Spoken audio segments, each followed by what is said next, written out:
Welcome to Power Woman by Value Research, a special series where we engage in insightful conversations with accomplished women from within and beyond the world of finance. We explore their journeys, the challenges they have overcome, and the unique perspective they bring to their industries and experience. Today, I'm joined by Devina Mehra, founder of First Global. Welcome, Devina. I have a set of questions for you, and this has a not narrow focus. Going by your ambit, I can have a very long interview with you, but right now our focus is very limited to women issues and you as an investor, how you have evolved. So, what was your first investment, and what led you? How did you decide? Actually, I started investing not so early because I was working for a bank.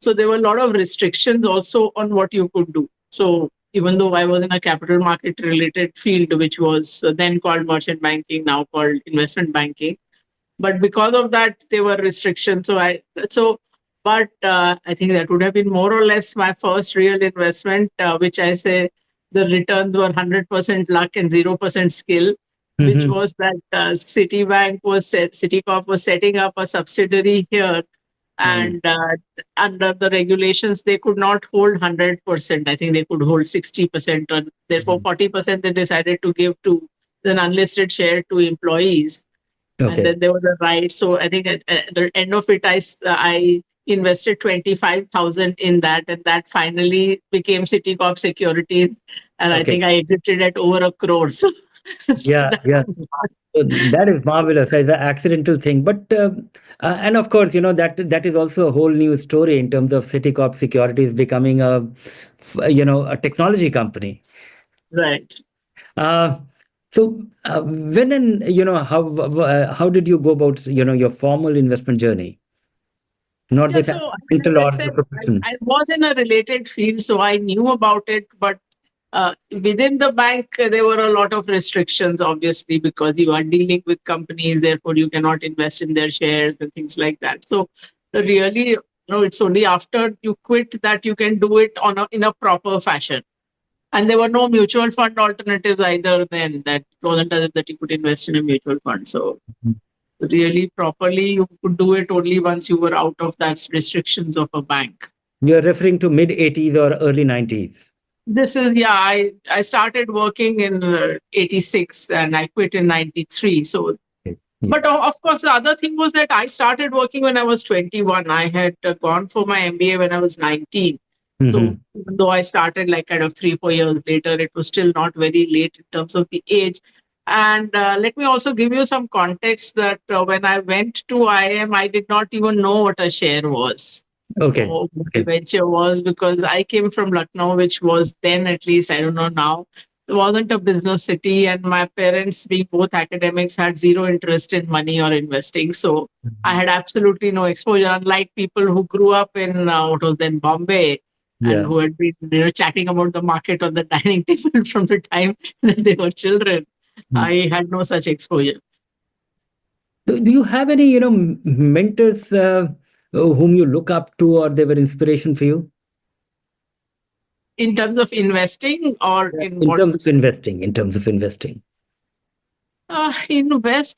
or for that matter, most things. I mean, of course, you had your gurus when you were studying and all of that. But after that, I would say books have been my mentors. I would not say that any person has been a mentor. I can't think of anyone. Yeah, there was not much television, there was not much internet, or there was no internet then. So, Yeah, but books were always around, and I was always a voracious reader. mhm. And when I started the business, also, you must remember that at that time there was nothing called securities research Mhm, mhm. till I started in 93, which was essentially one of the triggers was the market opening up to foreign institutional investors. And I said, now the market will professionalize. But Mhm. till then, there was no such thing. I mean, you can guess it from the fact that we didn't even have a course on securities research in IIM Ahmedabad, because there no such thing existed. So I really learned from first principles. When I started in this journey, after I left City, I thought, along with foreign institutions, all these foreign brokers have come, the Merrill and the Morgan, whatever, Jardine Fleming and That was much City. later. Yeah. But That was I years later. first looked at, I said, 50 years, 70 years, they would know. But then once I looked at the reports, I said, this is junk. So I have to learn from first principles. So that's what I did. So, right from reading valuation books, Tom Copeland, later Damodaran, and from there, as well as, of course, the stories of the investors and the traders and what they did. So I would say all of that put together, it was my education. Mm-hmm. No, because 1992, I remember that, the first organized research being referred to was done by Harshad Mehta Gromore, where basically he was the owner of the clippings and the annual report from the Kabadiwala. Right. Um, well, so this you said that it was completely unplanned thing, or you did not know about shares. But what really attracted you to finance in your yeah, at IIM? Because that would have been a planned thing. You would have Yeah, chosen. so I mean, up to an extent, I always say that I always was clearer about what I did not want to do rather than what I Okay. wanted to do. That's number one. And number two, for me, the big thrill in life has always been learning. I mean, Mm. from the time I was little to now. I mean, that's the thing that really thrills me, that enthuses me. So while in this business, the input and output is money, for me, the real thrill is in the learning. Because very few careers where 30 years on, you can still say that you're learning every day. And there will Learning. never come a time when you know it all. I mean, there's never going to be a time when you say, yeah, I know what the market will do tomorrow. so, so that's the thrill of the business. So like for example, after class 12, I was the only person in my maths class who did not sit for engineering entrance exam, because that I was clear I didn't want to become an engineer. And then after MBA, it was again, see, I did not have, as I said, any exposure to business. So it was more Mhm. process of elimination. So I applied to banks and consultancies. And those days, Citibank was supposed to be the kind of number one job. I got it. I did not even interview elsewhere. So that was, you can say, I know half of it was happenstance. Accident. But ultimately, those two departments that I worked in City, again, I was clear, I didn't want to do operations or something like that, or financial control. So again, things which made me learn about the world rather than become quote unquote powerful within an organization. So Mhm. merchant banking was one. Then after that, I moved to corporate credit, which was understanding industries and companies, but from a banking and credit perspective, which to this date I think was a very good thing, because when you Still come into valuable, very valuable. equities, Mm. yeah, very valuable. Because I mean, as Mhm. a banker, as I posted yesterday, in a bank only participates in the downside of a customer. So Yeah. your only focus is that how can things go, what are the possible ways things can go wrong. Mhm. And whereas in equity, every entrepreneur tells a good story. So everything Yeah. looks very rosy. So Yeah. that discipline of always looking for what can go wrong was very valuable. Besides the fact that, those 2.5 years that I spent there, I learned about a number of industries. And I was always, again, as I said, learning was a kick for me. So I always liked, for example, visiting plants. Most other Mhm. colleagues of mine did not like doing that. So sometimes I'd even do plant visits for my colleagues. I said, "Tumko nahi jana, I'll go see it. I'll learn Mhm. something. You see a cement plant, steel, aluminium, whatever." So how has this migration being an equity investor who thinks of the possibilities, optimist, thinking all the magic that will happen, and from a credit perspective, that how not to lose money, where somebody is stealing money, how he'll run away with my money. This whole, completely, almost an opposite mindset. I think it's a good discipline, as I said, to marry the two, because I have never been of this view that to be a successful equity investor, you must be an optimist. This is a fallacy. It's a fallacy of survivorship. So, you might say that all the people who made it big were optimists, but you don't know how many people started out with that strategy and where did they end up. So No, it's a but at least the investor has to be optimist, otherwise he will not get started. you have to have a balance, because as I said, I'm not one who will talk about high conviction ideas. I mean, one of the banks whom we were talking to for the distribution of our PMS said, explain your high conviction ideas. And we sent a 3-page note on why we do not have high conviction Like ideas, while fundamentally and intellectually we are against high conviction ideas. Because anything high can go conviction wrong. ideas, you're getting married to a narrative. That's Mhm. the last thing we want to do. We want to be data driven. We don't want to be narrative driven, because narratives change, stories change. the very fact that every Excel sheet model for every company has profit growth every year. Yeah, yeah. 99% of the reports will have that. And yet, I mean, this is data I have often asked that, out of 4,500 companies that have been listed more than 10 years, how many have shown some profit growth every year, not even 10% compounded, 20% compounded, greater than zero, but every year greater than zero. Yeah. And you'd be surprised that list is 17 companies. And Hmm. we've done this exercise many times, 10 years ago, 15 years ago, 20 years ago. So वो कभी 20 companies आती है, कभी 22, कभी 25, मतलब it is in that range. Yeah, So yeah. that's how difficult it is. So it's very easy to say I'm optimistic. No, I mean this is how things stand as of now.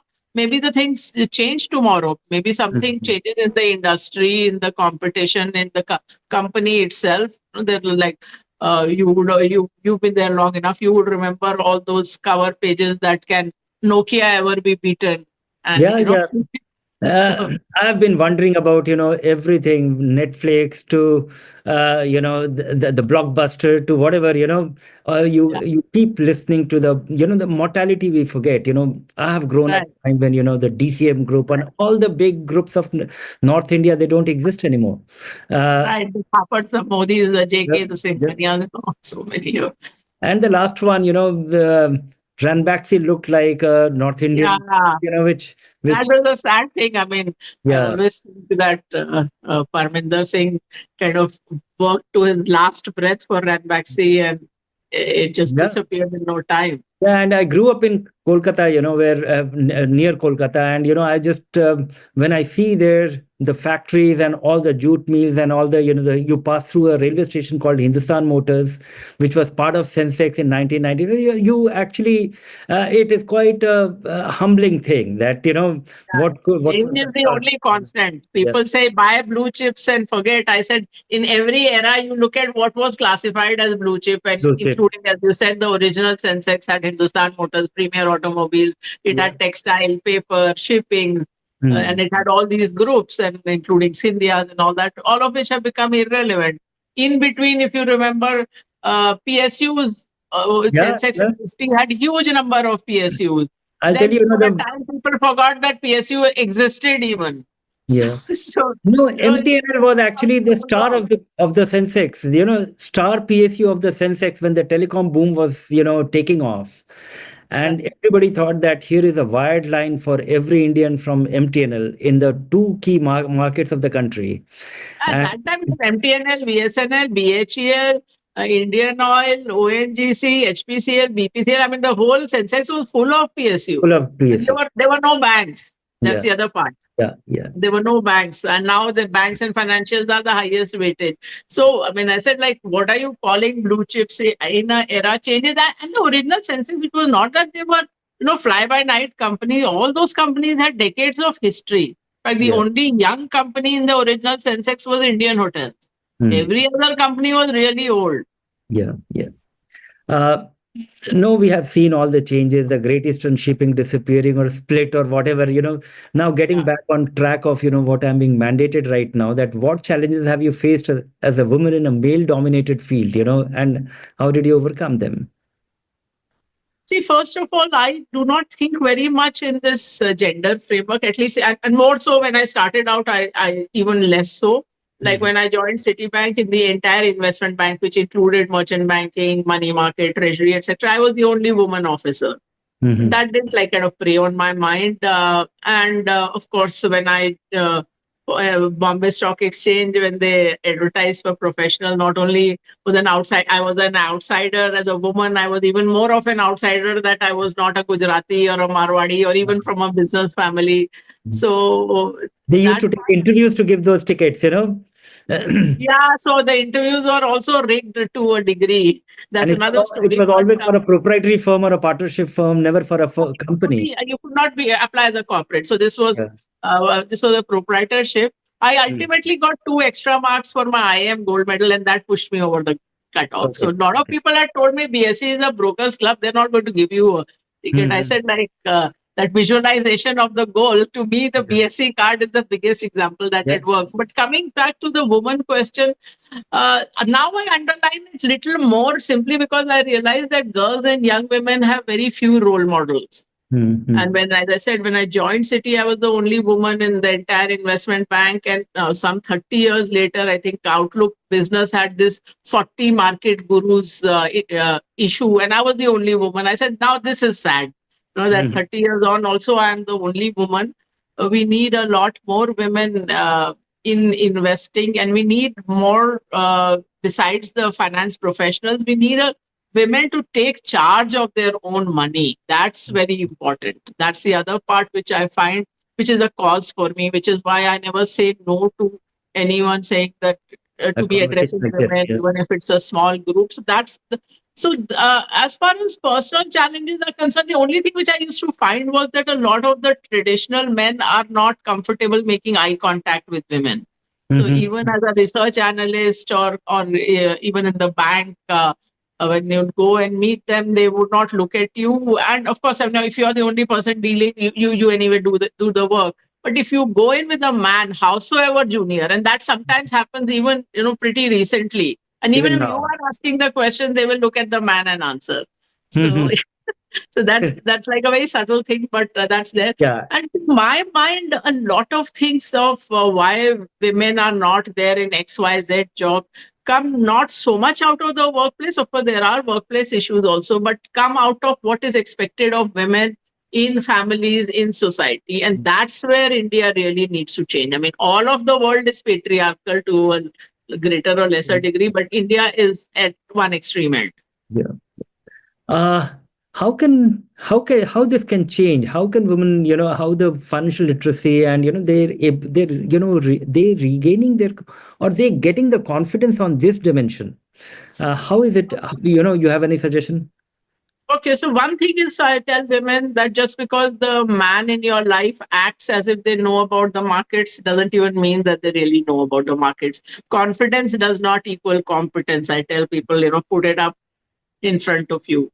That's one. The other thing is that often, as I said, because women are weighed down with so many other responsibilities, Mm. running the home and the family, and even if you have help, managing the help and making sure the groceries are there, and that Yeah. the in-laws get their medication and the children go to whatever are their activities. So all of that emotional and mental labor is also on them, and this is one thing the husband is happy to take care of, and in their mind it is, chalo, let him do it, the one thing off my plate. So I say, like, let go of something else, but don't let go of the management of your finances. The third thing is that if you invest in a risk asset, at some time or the other, there will be a loss. Mm-hmm. And how the loss is treated, depending on whether a man does it or a woman does it, is again different. So the Okay. family will tell the woman, and she will also tell herself कि तुमको करने की जरूरत क्या थी, तुम तो बेवकूफ Mm-hmm. थी, तुमको आता नहीं था, why did you do this? And that's probably also her self talk. So Mm-hmm. whereas oftentimes when the man makes a loss, the woman won't even bring it up, why spoil the peace in the Yeah. home and all that. So, and if she comes to know at all that he has made a loss. So, so those are the things, Yeah. and where both men and women have to change the way things are done. Mm. And also, I tell women that don't get intimidated. Ki, "Oh, I have to optimize or I have to know everything before I invest." Even if you get the broad asset allocation right, you are 80-90% of the way through.